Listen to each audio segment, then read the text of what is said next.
असदुद्दीन ओवैसी की कहानी। असदुद्दीन ओवैसी का नाम भारतीय राजनीति में एक ऐसे नेता के रूप में जाना जाता है जो अपनी बेबाक जुबान, तेज तर्क और अल्पसंख्यक अधिकारों की मुखर आवाज के लिए पहचाने जाते हैं। उनका जीवन केवल एक राजनेता की सफलता की कहानी नहीं है, बल्कि हैदराबाद की पुरानी गलियों से निकलकर देश की संसद तक पहुंचने वाले संघर्ष, विरासत, शिक्षा और सियासी जद्दोजहद की दास्तान है। असदुद्दीन ओवैसी का जन्म 13 मई 1969 को हैदराबाद में हुआ। उनका परिवार लंबे समय से राजनीति से जुड़ा रहा है। उनके पिता सुल्तान सलाहुद्दीन ओवैसी हैदराबाद की राजनीति में एक प्रभावशाली चेहरा रहे और कई दशकों तक लोकसभा के सदस्य रहे। यही कारण था कि राजनीति, समाज और सत्ता की समझ असदुद्दीन को विरासत में ही मिल गई। बचपन से ही उन्होंने अपने घर में राजनीतिक चर्चाएं, जनसभाएं और सामाजिक मुद्दों पर बहसें सुनी, जिसने उनके विचारों को आकार दिया। शिक्षा के मामले में असदुद्दीन ओवैसी ने हमेशा गंभीरता दिखाई। शुरुआती पढ़ाई हैदराबाद में पूरी करने के बाद उन्होंने लंदन की प्रतिष्ठित संस्था लिंकन कॉलेज, ऑक्सफोर्ड से कानून की पढ़ाई की। विदेश में रहकर उन्होंने न सिर्फ कानून की बारीकियां समझी, बल्कि लोकतंत्र, मानवाधिकार और संवैधानिक मूल्यों को भी करीब से जाना। यही वजह है कि जब वे भारतीय संसद में बोलते हैं तो उनके भाषणों में संविधान, कानून और तर्क की स्पष्ट झलक दिखाई देती है। राजनीति में उनका औपचारिक प्रवेश 1990 के दशक के अंत में हुआ, जब वे ऑल इंडिया मजलिस-ए-इत्तेहादुल मुस्लिमीन (एमीन) से सक्रिय रूप से जुड़ गए। एमीन एक पुरानी राजनीतिक पार्टी है जिसकी जड़ें हैदराबाद की राजनीति में गहरी हैं। असदुद्दीन ओवैसी ने इस पार्टी को केवल एक क्षेत्रीय पहचान तक सीमित नहीं रखा, बल्कि इसे राष्ट्रीय स्तर पर पहचान दिलाने की कोशिश की। 2004 में वे पहली बार हैदराबाद लोकसभा सीट से सांसद चुने गए। इसके बाद लगातार कई बार जीत दर्ज कर उन्होंने यह साबित किया कि उनकी राजनीति केवल विरासत के सहारे नहीं, बल्कि जनता के भरोसे पर टिकी है। असदुद्दीन ओवैसी की पहचान संसद में उनके भाषणों से बनी। वे जब भी बोलते हैं तो सत्ता पक्ष हो या विपक्ष, सभी को ध्यान से सुनना पड़ता है। उनका अंदाज तीखा है लेकिन तर्कपूर्ण भी। वे अक्सर अल्पसंख्यकों, खासकर मुसलमानों से जुड़े मुद्दों को उठाते हैं, चाहे वह शिक्षा हो, रोजगार हो, सामाजिक न्याय हो या फिर संविधान में दिए गए अधिकार। कई बार उनके बयान विवादों में भी घिरते हैं, लेकिन उनके समर्थक मानते हैं कि वे बिना डरे सच बोलते हैं। ओवैसी का राजनीतिक सफर विवादों से भी अछूता नहीं रहा। उन पर कई बार सांप्रदायिक राजनीति करने के आरोप लगे। आलोचकों का कहना है कि वे समाज को बांटने वाली राजनीति करते हैं, जबकि उनके समर्थकों का तर्क है कि वे उन मुद्दों को सामने लाते हैं जिन्हें मुख्यधारा की राजनीति अक्सर नजरअंदाज कर देती है। ओवैसी खुद को संविधानवादी नेता बताते हैं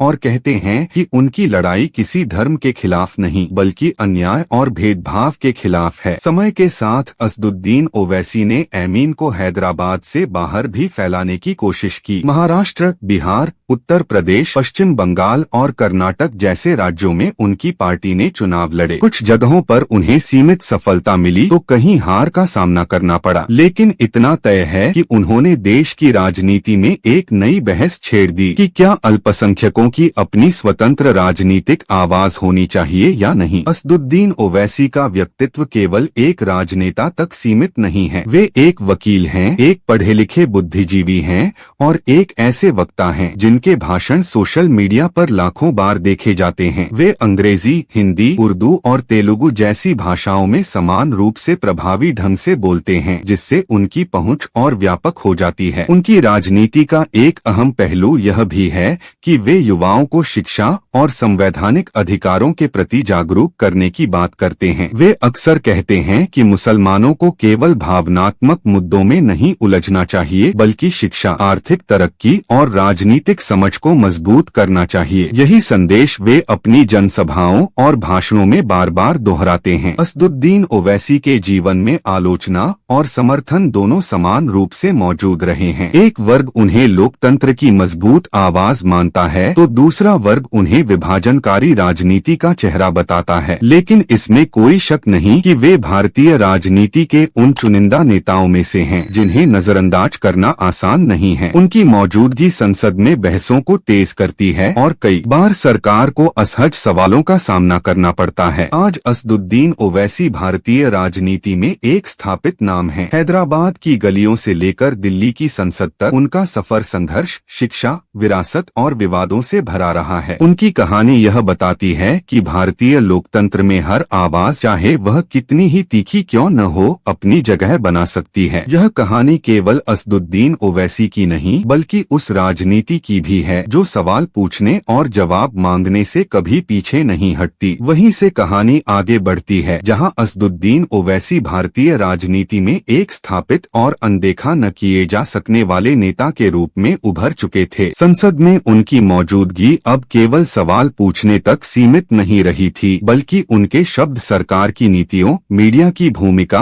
और समाज की सोच पर सीधा असर डालने लगे थे। हर बहस में उनका नाम लिया जाने लगा, कभी समर्थन में तो कभी विरोध में, लेकिन चर्चा के केंद्र में रहना उनकी पहचान बन गया था। जैसे जैसे उनका कद बढ़ा, वैसे वैसे चुनौतियां भी बढ़ती चली गईं। मीडिया के एक बड़े हिस्से ने उन्हें विवादित नेता के रूप में पेश करना शुरू किया। उनके बयानों को अक्सर संदर्भ से अलग कर दिखाया गया, जिससे राजनीतिक माहौल और ज्यादा गर्म हो जाता था। ओवैसी इन सब से अनजान नहीं थे। वे जानते थे कि इस दौर की राजनीति में शब्दों को तोड़मरोड़ कर पेश करना आम बात है, लेकिन फिर भी वे अपने अंदाज से पीछे नहीं हटे। उनका मानना था कि अगर सच बोलने से विवाद होता है तो उस विवाद से डरना नहीं चाहिए। इस दौर में असदुद्दीन ओवैसी ने बार बार संविधान की बात की। वे संसद में खड़े होकर अनुच्छेदों का हवाला देते, सुप्रीम कोर्ट के फैसलों का जिक्र करते और यह याद दिलाते कि भारत किसी एक विचारधारा का नहीं, बल्कि सभी नागरिकों का देश है। उनकी यह शैली उन्हें अन्य नेताओं से अलग करती थी। वे भावनाओं के साथ साथ कानून की भाषा भी बोलते थे, जो उनके विरोधियों के लिए असहज स्थिति पैदा कर देती थी। राजनीतिक विस्तार की कोशिशों के दौरान उन्हें कई झटके भी लगे। कुछ राज्यों में उनकी पार्टी को उम्मीद के मुताबिक समर्थन नहीं मिला। चुनावी हार ने यह साफ कर दिया कि केवल भाषण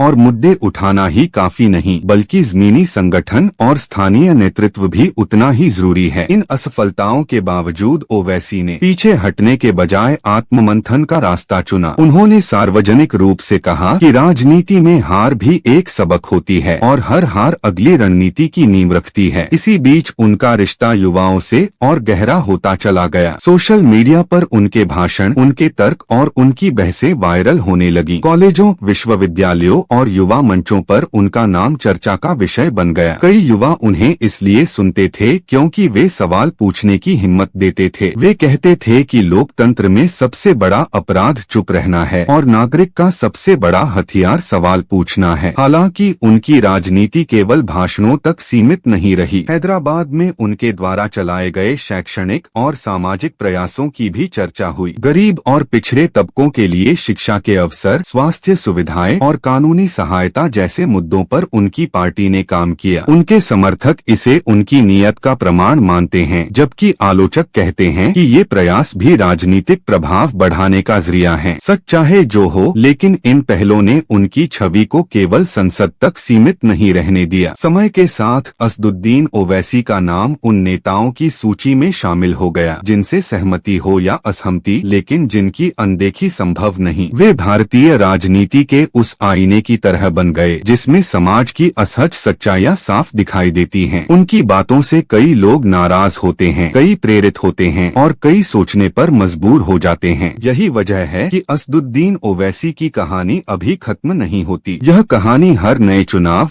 हर नई बहस और हर नए सवाल के साथ आगे बढ़ती रहती है। यह कहानी सत्ता से सवाल करने की, संविधान को ढाल बनाने की और अपनी पहचान के लिए आवाज उठाने की कहानी है, जो आने वाले समय में भी भारतीय राजनीति के पन्नों पर लिखी जाती रहेगी।